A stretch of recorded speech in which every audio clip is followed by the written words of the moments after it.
Hello, bachon. Welcome. Today we are going to start a very important topic from our unit on ray optics, and that is refraction. Now, I know it can seem a bit tricky, but trust me, it's actually very simple. We'll break it down so easily that you'll never forget it, and you'll know exactly what to write in your exams. Let's start. Okay, so let's jump right in with something you've all experienced, a little everyday mystery that physics can solve for us. So, have you ever looked into a swimming pool and thought, oh, that doesn't look so deep? You stand there, you see the bottom, it looks quite close. But the moment you step in, you realize, whoa, it's actually much deeper, right? It's a very common experience. So what's happening here? Is it some kind of magic? No, not at all. This is pure physics, and this phenomenon is what we call refraction. Look at this diagram. It explains everything perfectly. Imagine a point O right at the actual bottom of the pool. Now, light rays travel from this point through the water and then come out into the air to reach your eyes. But see what happens at the surface? The moment the light leaves the water and enters the air, it bends. Our brain, it's wired to think light travels in a straight line. So it traces these bent rays backward in a straight path, and it thinks the bottom is at this new point, O'. This O' is what we call the apparent depth. And because it's higher than the real depth O, the pool looks shallower. Simple, right? That's refraction. Okay, so we've established that light bends. But the big question, the million-dollar question is, why does it bend? What is the actual reason for this change in path? Well, I'm going to give you a very simple analogy that will stick in your mind forever. Once you understand this, you'll never be confused about refraction again. Here's the entire secret in just one sentence. Listen carefully. Light bends simply because its speed changes when it goes from one medium to another. That's it. The whole story is about the change in speed. Let me show you how with a simple example. Okay, imagine a car. It's driving on a perfectly smooth Paca road. This is like light traveling in air. Now suddenly, at an angle, it encounters a big patch of mud. Think of this mud as a different medium, like water. What happens the moment the car hits the mud? Let's say the left wheel enters the mud first. That wheel will instantly slow down, right? But the right wheel is still on the fast road. So for a small moment, one wheel is slow and the other is fast. What will the car do?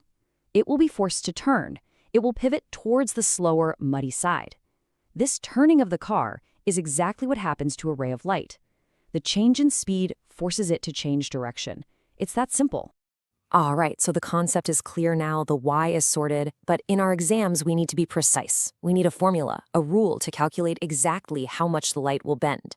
And for that, we have the golden rule of refraction. This is what you need to write in your exams for full marks. It's called Snell's law. First, let's look at the proper textbook definition that you should remember for your exams. Refraction of light is defined as the phenomenon in which the direction of propagation of an obliquely incident ray of light changes at the interface of the two media. Now, let's not get scared by the words. Obliquely incident simply means the ray is coming in at an angle, not straight. An interface is just the boundary, the surface separating the two media, like the surface of the water. So it's just a formal way of saying light bends when it crosses a boundary at an angle. And this is the law itself. Snell's law states that, quote, the ratio of the sine of the angle of incidence to the sine of the angle of refraction is constant. What this means is, for any two given materials, say air and water, this ratio will always be the same number no matter what the angle of incidence is. This constant is a very special property of the two mediums. And here it is in mathematical form. We write it as sine I divided by sine R is equal to n21.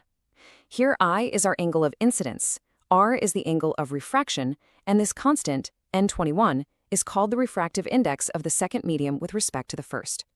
It's basically a number that tells us the bending power of the medium. Let's use this diagram to get all our terms straight. The incoming ray is the incident ray, the ray that bends and goes into the second medium is the refracted ray, and this dotted line, this is super important, this is the normal. The normal is an imaginary line drawn at 90 degrees to the surface. And please, please remember this. Both angles, the angle of incidence I and the angle of refraction R, are always measured with respect to this normal line. Okay, now for a very important concept. Let's build it up. Part 1. What happens when light goes from a rarer medium, like air, into a denser medium, like water? Well, first we know it will slow down, right? Just like the car hitting the mud. And because it slows down, it will bend towards the normal. Just remember this. Rarer to denser, it slows down and bends towards the normal. And now for part 2, the exact opposite case. What if light is going from a denser medium, like water, back into a rarer medium, like air? This is what happened in our swimming pool example. Well, this time the light will speed up, and because it speeds up, it bends away from the normal. So denser to rarer, it speeds up and bends away from the normal. Easy to remember. Let's quickly solve a tiny problem to see this in action. Suppose light enters water, where n is 1.33, from air, where n is 1, and the angle of incidence, I, is 30 degrees. We need to find r. We just use Snell's law. n1 sine I equals n2 sine r. So 1 times sine of 30 degrees equals 1.33 times sine of r. We all know sine 30 is 0.5. So 0.5 equals 1.33 times sine of r. A little bit of calculation, and you'll find that r is approximately 22 degrees. Now look, r is 22 degrees, which is less than the original angle of 30 degrees. This means the ray has bent towards the normal. Exactly what we predicted. Okay, now pay very close attention. This is super important for your exams. I'm going to tell you about 2 common traps, 2 silent killers, where students often lose marks without even realizing it. Let's make sure you don't make these mistakes. The first trap is confusing the word density. In everyday life, density means mass per unit volume, but in optics, we are talking about optical density. They are not the same thing. For example, look at turpentine and water.